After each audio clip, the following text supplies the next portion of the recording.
Assalamualaikum warahmatullahi wabarakatuh. Kepada yang terhormat, dosen pengampu mata kuliah Praktik Pemeriksaan Akuntansi, Ibu Ita Lestari SIMAK, dan yang terhormat kepada rekan-rekan sekalian. Baiklah, langsung saja perkenalkan, kami dari kelompok 2 yang terdiri dari saya Sulistiawati dan juga rekan saya, Kamustabiha. Di sini kami akan menyampaikan mengenai audit berbasis risiko, yang merupakan salah satu materi dalam praktik pemeriksaan akuntansi. Saya harap pembahasan ini tidak hanya memberikan wawasan baru, tetapi juga membuka ruang diskusi dan pemahaman kita yang lebih mendalam. Untuk memulai pembahasan mengenai audit berbasis risiko, penting bagi kita untuk memahami bahwa pendekatan ini menitik beratkan pada identifikasi dan penilaian risiko yang dapat mempengaruhi pencapaian tujuan organisasi. Audit berbasis risiko tidak hanya berfokus pada kepatuhan dan pelaporan, tetapi juga memberikan nilai tambah dan membantu organisasi mengelola risiko secara lebih efektif, dan memastikan bahwa sumber daya audit diarahkan kepada area yang memiliki potensi risiko terbesar. Untuk pembahasan lebih lanjut, mari kita simak pembahasannya mengenai audit berbasis risiko. Baiklah, jadi kita akan masuk ke slide poin pembahasan di mana kami akan menyampaikan mengenai audit berbasis risiko, mengenai yang pertama risiko audit, kemudian yang kedua yaitu audit berbasis risiko, dan yang terakhir ada manajemen risiko. Baiklah, kita masuk ke pembahasan pertama yaitu mengenai risiko audit. Nah, kita untuk memahami lebih mendalam lagi mengenai audit berbasis risiko, kita harus mengetahui terlebih dahulu pengertian dari risiko audit. Nah, jadi untuk pengertian risiko audit yang tertuang dalam SA seksi 312 adalah sebagai berikut. Risiko audit merupakan risiko yang terjadi karena auditor tanpa disadari tidak memodifikasi pendapatnya sebagaimana mestinya atas suatu laporan keuangan yang mengandung salah saji material. Nah, jadi risiko audit atau audit risk adalah risiko memberikan opini audit yang tidak tepat atas laporan keuangan yang disalahsajikan secara material. Kemudian risiko audit atau audit risk atau AR adalah kemungkinan risiko salah saji bersifat material dan atau penggelapan atau fraud yang bisa lolos dari proses audit jika auditor tidak melakukan tugasnya dengan cermat. Tujuan audit adalah menekankan risiko audit ini ke tingkat rendah yang dapat diterima oleh auditor. Baiklah, selanjutnya kita masuk ke poin komponen utama risiko audit. Jadi yang pertama ada risiko bawaan. Risiko bawaan adalah kerentanan atas suatu saldo akun atau golongan transaksi terhadap suatu salah saji material dengan asumsi bahwa tidak terdapat pengendalian terkait. Kemudian kedua, ada risiko pengendalian. Risiko bahwa suatu salah saji bisa terjadi salah suatu asersi atau mengenai jenis transaksi, saldo akun atau pengungkapan, dan bisa material, sendiri atau tergabung dengan salah saji lainnya, tidak tercegah atau terdeteksi dan terkoreksi pada waktunya oleh pengendalian intern entitas. Jadi yang ketiga ada risiko deteksi. Risiko bahwa prosedur yang dilaksanakan auditor yang menekankan risiko audit ke tingkat rendah yang dapat diterima, tidak akan mendeteksi salah saji yang bisa material secara individu atau tergabung dengan salah saji lainnya. Masuk ke poin kedua mengenai audit berbasis risiko. Nah, sebelum kita lanjut mengenai mengetahui tujuan, kemudian juga proses dari audit berbasis risiko, kita harus mengetahui terlebih dahulu pengertian mengenai audit berbasis risiko. Nah, jadi audit berbasis risiko atau risk-based audit adalah pendekatan dalam pelaksanaan audit yang berfokus pada risiko yang dapat mempengaruhi tujuan organisasi dalam konteks audit internal dan eksternal. Audit berbasis risiko mengidentifikasi, mengevaluasi, dan memprioritaskan area yang memiliki tingkat risiko tertinggi untuk dievaluasi. Audit berbasis risiko adalah suatu pendekatan dalam melakukan audit yang menitik beratkan pada identifikasi, evaluasi, dan manajemen risiko yang mungkin dihadapi oleh suatu organisasi. Nah, kemudian di sini ada tujuan utamanya. Tujuan utama dari audit berbasis risiko adalah memastikan bahwa sumber daya audit dialokasikan secara efisien untuk memeriksa aspek-aspek yang paling rentan terhadap kegagalan atau ketidakpatuhan, sehingga membantu organisasi dalam mengelola risiko yang lebih atau secara lebih efektif. Ada tujuan audit berbasis risiko adalah memberikan keyakinan kepada komite audit, dewan komisaris, dan direksi bahwa yang pertama, perusahaan telah memiliki proses manajemen risiko dan proses tersebut telah dirancang dengan baik. Yang kedua, yaitu proses manajemen risiko telah diintegrasikan oleh manajemen ke dalam suatu tingkatan organisasi, mulai tingkat korporasi, divisi, sampai unit kerja terkecil, dan telah berfungsi dengan baik.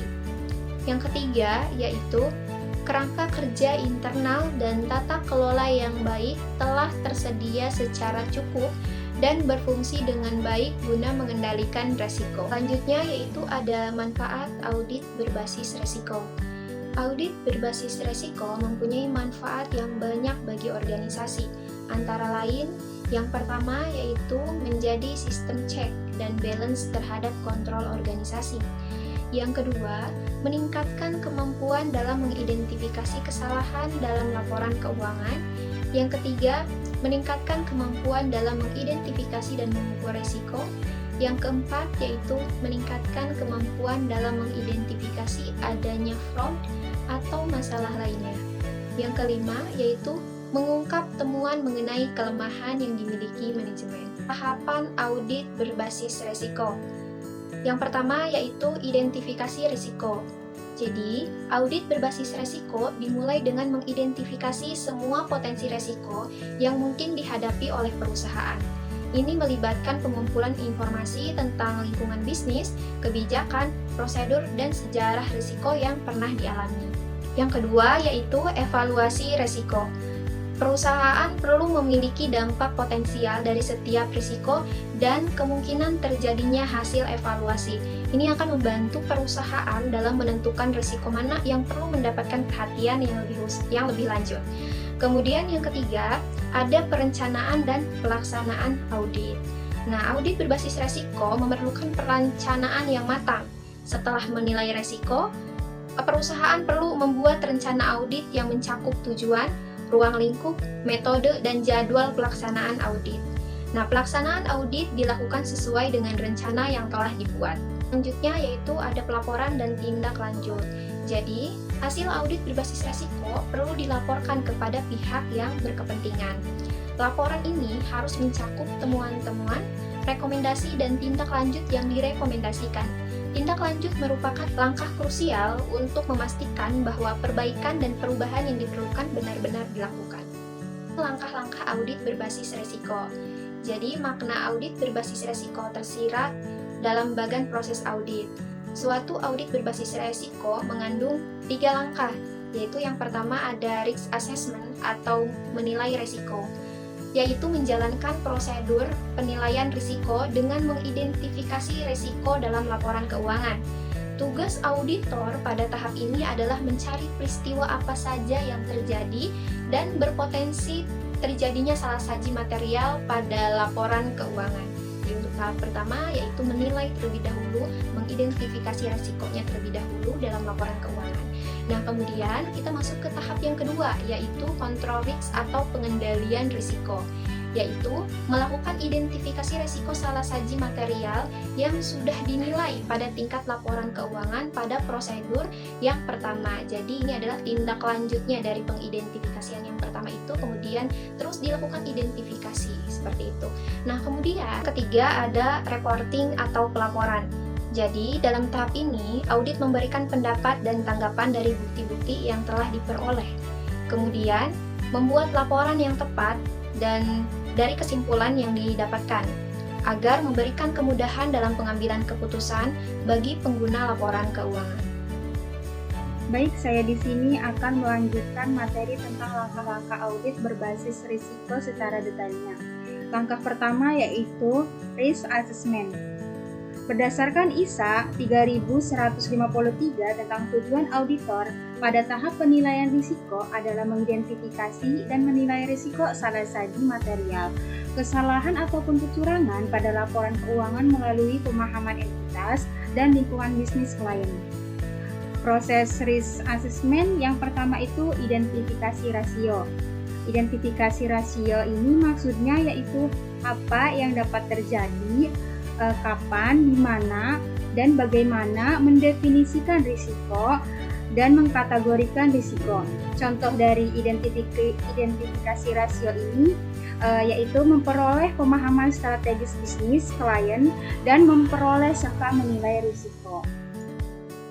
Proses selanjutnya yang kedua yaitu analisis rasio, di mana analisis rasio ini menentukan kemungkinan, menentukan level risiko, memastikan konsekuensi atau pengaruh. Contoh dari analisis risiko ini yaitu memahami pengendalian internal dan menilai risiko pengendalian. Sedangkan proses yang kedua yaitu evaluasi rasio, di mana evaluasi rasio ini yaitu mengidentifikasi risiko yang dapat ditoleransi, memprioritaskan risiko tinggi. Langkah kedua yaitu risk response, yaitu reporting. Berdasarkan ISA 7006 tentang tujuan auditor, pada tahap pelaporan meliputi yang pertama itu untuk memberikan opini atas laporan keuangan berdasarkan suatu evaluasi atas kesimpulan yang ditarik dari bukti audit yang diperoleh, dan yang kedua yaitu untuk menerbitkan opini secara jelas melalui suatu laporan tertulis disertai penjelasan dasar mengenai opini tersebut. Di dalam reporting terdapat tahap untuk melaporkan, meliputi yang pertama itu merumuskan pendapat berdasarkan bukti audit yang diperoleh, yang kedua yaitu membuat dan menerbitkan laporan yang tepat sesuai kesimpulan yang ditarik. Kita masuk ke dalam aspek yang perlu diperhatikan. Aspek yang perlu diperhatikan dalam melakukan pendekatan audit berbasis risiko. Dalam menerapkan ABR, auditor perlu mengidentifikasi wilayah atau area yang memiliki risiko menghambat pencapaian tujuan manajemen.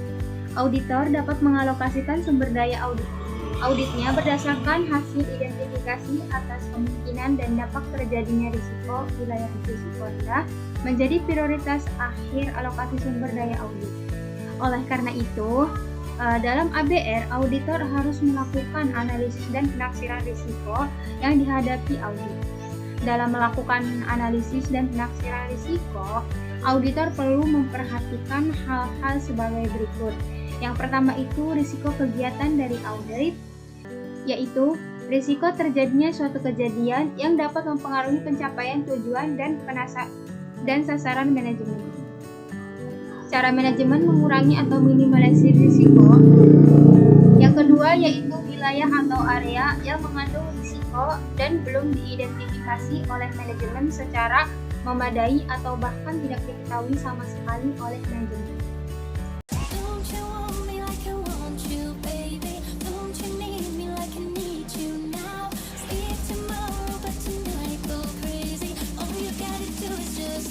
Poin yang ketiga yaitu manajemen risiko. Agar ABR dapat berhasil dengan baik, diperlukan kerjasama antara auditor intern dengan manajemen dalam melakukan penilaian kelemahan pengendalian diri sendiri atau control self-assessment. Control self-assessment merupakan proses di mana manajemen melakukan self-assessment terhadap pengendalian atas aktivitas pada unit operasional masing-masing dengan bimbingan auditor intern. Manfaat utama dari control self-assessment oleh manajemen adalah adanya kesadaran bahwa tanggung jawab untuk menilai risiko dan mengendalikan aktivitas suatu organisasi berada di tangan manajemen sendiri, sehingga dapat meningkatkan kepedulian terhadap pengendalian intern. Jadi, manajemen risiko dalam audit adalah proses penting yang bertujuan untuk mengidentifikasi, menganalisis, dan mengurangi risiko yang dapat mempengaruhi efektivitas dan efisiensi audit. Dalam lingkungan bisnis yang semakin kompleks dan dinamis, auditor dihadapkan pada berbagai risiko yang dapat mempengaruhi hasil audit, termasuk risiko mortalitas, risiko pengendalian, dan risiko inheren. Oleh karena itu, pemahaman yang mendalam tentang manajemen risiko sangat penting untuk memastikan bahwa audit dapat dilakukan dengan baik dan memberikan nilai tambah bagi organisasi. Selanjutnya, mengapa risiko manajemen diperlukan? Karena yang pertama, melindungi perusahaan dari risiko signifikan yang dapat menghambat pencapaian tujuan organisasi, dan yang kedua yaitu mendorong manajemen bertindak proaktif, mengurangi risiko kerugian, dan menjadikan pengelolaan risiko sebagai sumber keunggulan bersaing. Dan yang ketiga yaitu membangun kemampuan mensosialisasikan pemahaman mengenai risiko dan pentingnya pengelolaan risiko. Dan yang terakhir yaitu mendorong insan perusahaan untuk berhati-hati dalam menghadapi risiko perusahaan sebagai upaya memaksimalkan nilai perusahaan. Baik, di sini terdapat klasifikasi risiko yang terdiri dari 4. Yang pertama itu risiko perorangan, yang kedua risiko pemasaran, dan yang ketiga risiko keuangan, dan yang terakhir yaitu risiko produksi. Materi selanjutnya yaitu pengimplementasian audit berbasis risiko. Contoh tentang penerapan metode audit berbasis risiko yang diterapkan oleh sebuah perusahaan pupuk yaitu PTSP. PTSP menerapkan metode audit berbasis risiko dan dijalankan oleh audit internalnya guna meminimalkan risiko-risiko yang ada. Implementasi audit berbasis risiko yang dilaksanakan oleh PTSP yang meliputi siklus audit berbasis risiko yang merupakan siklus kegiatan manajemen risiko, yaitu proses identifikasi risiko, proses pengukuran risiko, proses pengendalian risiko, efektivitas hasil pengendalian risiko, dan proses pemantauan risiko. PTSP telah memiliki surat keputusan direksi yang mengatur tentang kebijakan dan pedoman manajemen risiko (PTSP), dan ada personal yang ditunjuk oleh kepala unit kerja sebagai penanggung jawab harian pelaksanaan asesmen risiko pada fungsi atau bidang kerja terkait. Satuan Pengawas Intern atau SPI yang di dalamnya terdapat auditor internal berfungsi sebagai memantau seluruh kegiatan yang dilakukan oleh setiap unit kerja. Dasar penilaian kerja komite investasi dan pemantauan risiko dengan sasaran sebagai berikut. Yang pertama yaitu tercapainya laba perusahaan yang maksimal, kinerja perusahaan dengan predikat sehat, produksi, pemasaran, dan pengembangan SDM yang optimal. Yang kedua yaitu terlaksananya proyek-proyek pengembangan maupun proyek rutin. Yang ketiga, tercapainya tujuan investasi dalam rangka meningkatkan laba perusahaan. Dan yang keempat yaitu terwujudnya usaha best class yang berskala internasional dan aman menurut kerangka kebijakan pemerintah. PTSP sudah melakukan risk basis audit atau RBA yang dikelola oleh SPI dengan menggunakan profil risiko yang dibuat oleh Departemen TKK dan NR, digunakan sebagai masukan penyusunan program kerja pemeriksaan tahunan atau PKPT.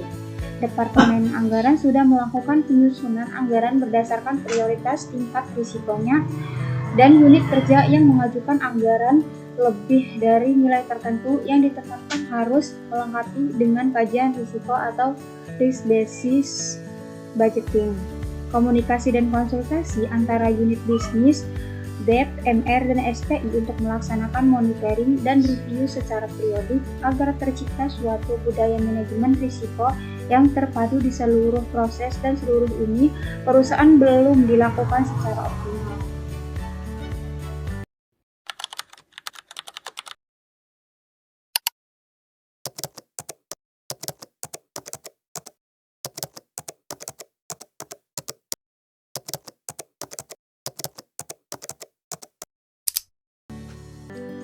Nah, baiklah, hanya itu saja yang dapat kami sampaikan mengenai audit berbasis resiko. Kurang lebihnya mohon dimaafkan. Terima kasih atas perhatiannya. Wassalamualaikum warahmatullahi wabarakatuh.